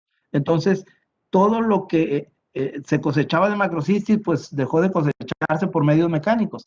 En el 2005, el gobierno federal empezó a dar permisos para cosecha de macrocistis, pero con panga y con lancha y con cuchillo. Entonces, se dieron muchísimos permisos y lamentablemente hoy en día la biomasa disponible de macrocistis se ha caído. Se ha caído, no, yo que buceo mucho los mantos y los reviso, me preocupa porque no es un tema de falta de nutrientes, no es problema de temperatura, no es un problema de competencia por espacio con otra especie. Yo lo que siento es que el tipo de cosecha que se está realizando con un cuchillo y el pescador no tiene una conciencia real de cómo, qué tanto sacar, porque ellos sacan y estiran y suben a la lancha y cortan, sí está pegando de manera importante, ¿no? Entonces, es un tema preocupante porque yo creo que tendríamos que hacer conciencia y diseñar un nuevo plan de manejo para el caso de embarcaciones menores, que no lo hay, y habría que trabajar para buscar cómo podemos solucionar que las poblaciones de macrocistis se recuperen, porque así como veo, yo creo que macrocistis no va a aguantar muchos años. Entonces, es un tema importante que quiero comentar para que en otros países obviamente no pasen este tipo de problemas, ¿no?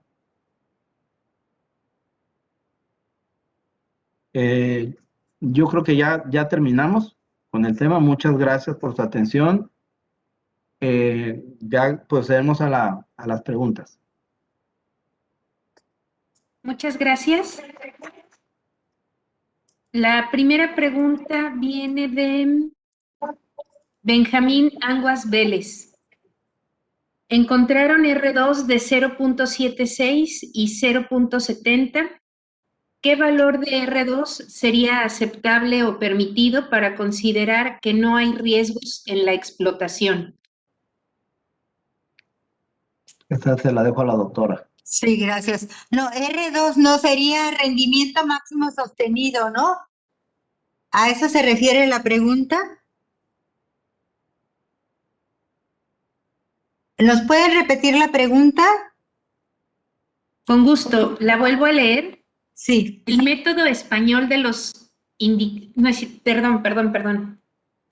Encontraron R2 de 0.76 y 0.70. ¿Qué valor de R2 sería aceptable o permitido para considerar que no hay riesgos en la explotación? Sí, es correcto lo que dices, Margarita, rendimiento. Es decir, rendimiento. El rendimiento máximo sostenido, ¿no? Sí. No es R2. Nosotros para el caso del Gelidium, con el nivel de cosechas que se obtuvieron en esa época, estimamos que las 705 toneladas alcanzaba el máximo rendimiento sostenido, pero no se cosechan todos los mantos, no se cosechan todas las zonas. Entonces, en nuestra experiencia y lo que conocemos de la zona, nosotros, a reserva de que se hiciera una evaluación física, nosotros pensamos que se podría llevar como a unas 1,200 toneladas el máximo rendimiento sostenido de Gelidium. Ya. Y de macrocistis, pues, como vimos en los resultados, pues estaba totalmente subexplotado. Aún realizando 120 viajes al año, seguía creciendo y como les ha explicado ya Roberto, la tasa de crecimiento es altísima. Entonces ya nos dijo él que se cosecha el manto y en 3 semanas se puede volver a cosechar. Y también lo otro que me gustó mucho de que nos dijo es que yo les había platicado en la primera o segunda clase de que si se poda el manto, entonces incrementa la tasa de crecimiento. Entonces, yo creo, no sé, Roberto, ¿tú cuánto crees que se podría llegar a cosechar como máximo de macrocistis? ¿Las 100,000 toneladas que estimamos nosotros como biomasa cosechable en las evaluaciones? Sí, no, yo creo que 100,000 o un 20% más, unos 120,000, ya con la poda y con los sistemas del barco, obviamente se incrementa mucho la productividad. Sí, Gracias. a ti. Gracias. La siguiente pregunta es también de Benjamín Anguas Vélez. El método español de los indicadores me parece que contiene altas dosis de subjetividad, pues los criterios de valoración dependerán de las condiciones que tenga cada país o región a considerar. Sí, así es, porque no es algo cuantitativo, sino es algo más de tipo cualitativo. Sí, lo que pasa es que en España o sea, la industria de algas está basada prácticamente por lo que es Gelidium y lo hace Hispanagar, ¿no? Pero antes, a ver, los años 80, hubo una planta de alginatos en Bilbao que era de Hispanagar, pero ellos sacaban laminaria de la costa de Asturias. Entonces, no hay una industria realmente de algas en las costas españolas hoy en día más que Gelidium. En la parte de Galicia hay una cosecha de algas como la minaria o como la sacarina o como la undaria que también hay, pero son cosechas mínimas que se usan para 2, 3 empresas que las usan para alimentación humana. Porque la regulación española es muy compleja. Nosotros le vendíamos alimento de abulón a una empresa que estaba en Galicia, a GMA, donde era una especie introducida, era el abulón japonés, y ellos, a pesar de que tenían el permiso para cultivar el abulón, no tenían permiso para cosechar algas. Entonces no podían darle de comer algas al abulón y tenían que dar un alimento, ¿no? Entonces, la regulación es muy compleja en España y no hay una industria muy...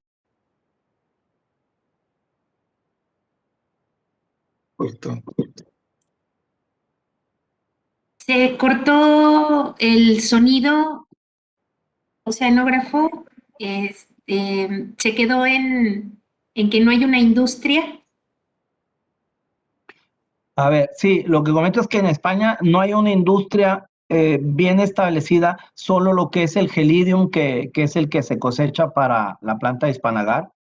En la zona de Galicia hay una extracción de algas laminarias, undarias, la sacarina también, pero son para consumo humano, entonces son volúmenes muy pequeños con una regulación muy, muy limitada, ¿no? O sea, no es una industria de algas de volúmenes muy grandes que tengan implementados planes de manejo. Gracias. Muchas gracias. La siguiente pregunta es de Frida Valera. ¿Se sabe cuántas toneladas se ocupan, ya sea en alimentación, tecnología, etcétera, en México? Híjole, a ver, es que esto depende mucho del mercado. Mira, por ejemplo, nosotros que hacemos extractos de algas, hacemos alimento para bulón, hacemos cosméticos, hacemos varios productos. Yo creo que nosotros nos consumimos unas 500, a ver,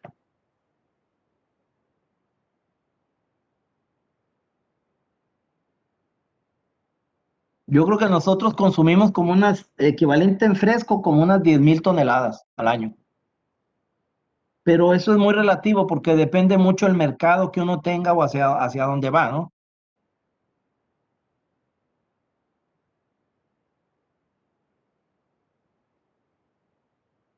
Gracias. La siguiente pregunta es de Carla Pedraza.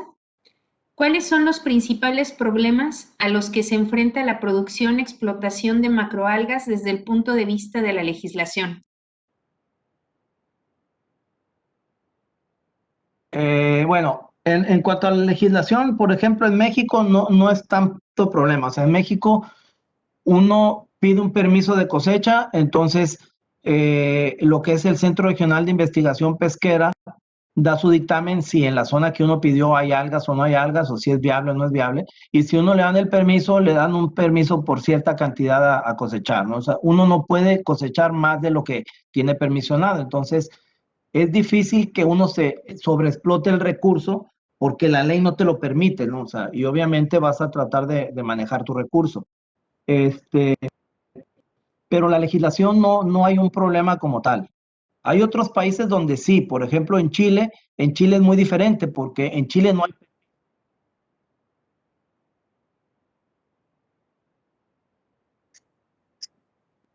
Disculpe, oceanógrafo, se volvió a cortar el sonido, se quedó cuando empezó a hablar de Chile.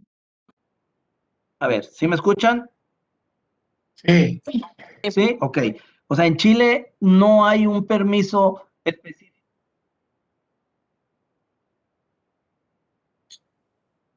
Se cortó nuevamente, disculpe.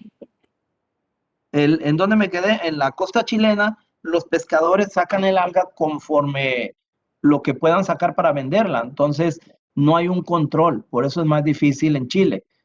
Entonces, el pescador la saca, la vende a un intermediario, el intermediario se la vende al exportador. Entonces, pasa por muchas manos y por eso hay una depredación muy grande que hasta hoy en día se está controlando con planes de manejo. Pero es muy difícil educar al pescador. A mí me tocó tratar de capacitar a pescadores en la región de Chasco, en el norte, y las condiciones donde viven son muy difíciles. Entonces, si no sacan algas, no comen. Entonces, es complicado. Es un problema socioeconómico también.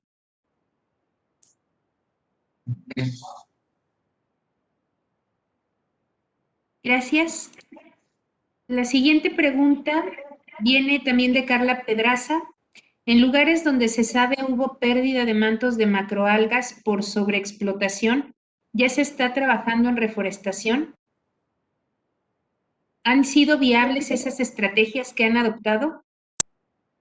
Sí, bueno, en nuestra experiencia, nosotros manejamos muy bien el recurso y nunca tuvimos problemas. Solo ese problema de cosechar joven, pero lo solucionamos con apoyo de repoblamiento. Pero hoy en día, por ejemplo, lo que nosotros estamos haciendo, ya estamos haciendo un cultivo de macrocistis para poder olvidarnos del alga natural y dejar que con los años se recuperen los mantos y producir nosotros nuestras propias algas, ¿no? Pero en los países donde hubo este problema se solucionó. Por ejemplo, Chile, como lo dijo la doctora Margarita, después de los años 70, cuando hubo sobreexplotación de gracilaria, empezaron con los planes de manejo y empezaron con cultivo de algas de gracilaria y Chile se volvió en potencia mundial en la producción de gracilaria de cultivo. Entonces los mantos naturales se olvidaron y todo el mundo se puso a reproducir el alga, pero el error que cometieron es de que como era un cultivo vegetativo, las algas envejecieron, que es el famoso isoyaki japonés, y empezaron a caer las poblaciones de cultivo. Entonces tuvieron que irse a la reproducción vía esporas, ¿no? Pero todos los planes y programas que se han hecho en el mundo con reforestación o con cultivo han funcionado. Muchas gracias. Gracias a ambos ponentes. Doctora Casas, con esto concluimos. Son todas las preguntas que encontramos en el chat. No sé si tenga alguna indicación adicional. Muchas gracias. Pues me hubiera gustado escuchar más preguntas sobre el planteamiento que hicimos en relación a buscar la sostenibilidad económica de la cosecha de sargassum respecto al planteamiento de que se lleve un registro de las embarcaciones que actualmente están haciendo el trabajo de recolección, del establecimiento de bitácoras. Pero bueno, tal vez falta asimilarlo un poco porque pues es la primera vez que se está planteando este tema en relación al sargazo pelágico. Tal vez en las clases posteriores, en las capacitaciones posteriores de mañana y pasado, pues surjan ya más preguntas relacionadas con este tema, porque mañana los temas que vamos a abordar son ya propiamente lo de los tipos de las embarcaciones y equipos de cosecha para las macroalgas, dentro de ello lo de sargassum, y también se va a abordar un tema sobre las características deseables de los equipos de cosecha de sargazo. Y el viernes que tenemos el tema del procesamiento primario de la cosecha, descarga y tratamiento, pues también podría ser, o que también el viernes veríamos lo de usos, puede ser que ahí ya surjan preguntas en relación al tema. Muy bien, doctora. Entonces, en este sentido, con esto concluimos la capacitación el día de hoy. Les reiteramos que el día de mañana la conexión es por el mismo vínculo, no se va a enviar ningún vínculo adicional. Y nos vemos el día de mañana a las 11 de la mañana, tiempo de Trinidad y Tobago, 10 de la mañana Ciudad de México y Panamá, 9 de la mañana La Paz y 8 de la mañana Ensenada. Así es. Muchísimas gracias. Muchas gracias a ustedes, muchas gracias a todos los participantes por acompañarnos. Gracias, gracias. Gracias. Muy buenas pláticas. Gracias. Gracias. Hasta mañana, Muchas gracias. gracias. Mañana. Hasta mañana. Bye.